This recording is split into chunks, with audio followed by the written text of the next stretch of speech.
All right, Jamie Allman on 97.1 here at the Energy Citizens Conference on Thursday morning. The flip cam has been turned on me. It's on. I often use the flip cam, and now suddenly I'm in front of it. Oh my goodness gracious.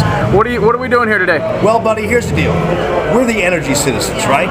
We're the people who are coming to the fore and fighting this unbelievable policy and proposal on the part of the Obama administration to transform our economy into the green economy, to impose the carbon taxes, to essentially give jobs to an entire new sector of individuals, presumably Democrats, who actually are going to supposedly transform us and save our planet. The problem is, a lot of us here probably will be termed right-wingers and militia people and terrorists and all the rest, and all we want to do is save and hold on to our jobs and hold on to our future and hold on to common sense. But what these guys are all doing up there in Washington they're trying to impose this brand new world order on us, and we're here to stop it and make sure it doesn't happen. It's not about Democrat or Republican, it's about common sense, and we're tired of this stuff being shoved down our throats. We're tired of these people who have these community organizer views of the world who are going to ultimately lead to the ruination of so many jobs and so many businesses in this country. What, you think people here hate the earth? You think we want to pollute the water? We want to pollute the air? You think we want to kill the fish? We want to kill the animals? You think we want to just load up the sky with pollutants? No.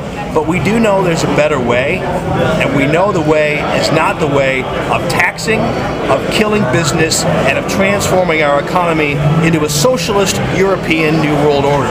It's not going to happen. I guarantee you, we're here, and the numbers are showing we're going to stop it. I think you're right. Also, once we come back from the August break, how do you see the healthcare reform situation going in light of all the town halls and the pressure that the average people have been putting on our representatives? Well, unfortunately, the way the public operates and the way the politicians operate are in two different spheres. The politicians will come and do their town hall meetings. They'll hear from all of us. Then they'll go back into their cloisters where they are protected, presumably. But the only thing I would have to hearken back to is the immigration debate. We had no town hall meetings on the immigration debate whatsoever. Remember the comprehensive immigration reform? It was, instead of actually enforcing the laws we already have, like for instance, instead of already enforcing environmental regulations we already have, we're going to simply transform it and change it and turn it into a big monolithic socialistic pursuit. So with the immigration reform, we were able to kill that with phone calls and emails. You guys all remember that? It didn't take town hall meetings nor tea parties, in all due respect to all my Tea Party friends and everything else, but we killed immigration reform with phone calls and emails, and so that's what's going to happen up in Washington when the politicians get back into their caves, because I'll tell you what, once they get back to their caves, they're going to start drawing on the walls like they have been all the time and stop listening to the people. We can't let that happen. So don't let up, even after the August break. Keep on the phones, keep with the emails, keep the pressure on all the way to 2010.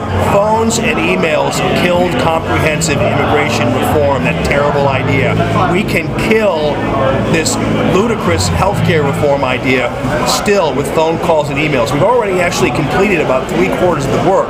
Thank goodness for the Tea Party folks. Thank goodness for the people who showed up and were brave enough to show at the town hall meetings. And the next step to basically topple the statue, if you will, of you-know-who, and bring him his true Waterloo, and the rest of the Democrats who are going to try to impose this on us, and indeed the Republicans, is to keep the phone calls and emails coming. Like you said, and indeed the Republicans. I'd like to remind everybody we're not extremely partisan, and he's talking about immigration reform that was proposed by President Bush. So absolutely. We're standing on principles here. Yeah. We're not backing a horse just because we back the horse. Right, and the Republicans, I'm telling you what, with the healthcare reform, they're looking for a way to vote yes. They're looking for a way to wuss out. They definitely are.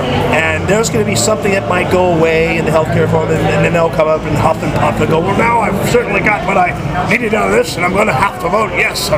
We have to have something done. Well, that's what's going to happen. So you got to keep the pressure on. It's been done before, and successfully so, when it was the Republicans who were in charge and trying to hurt our country.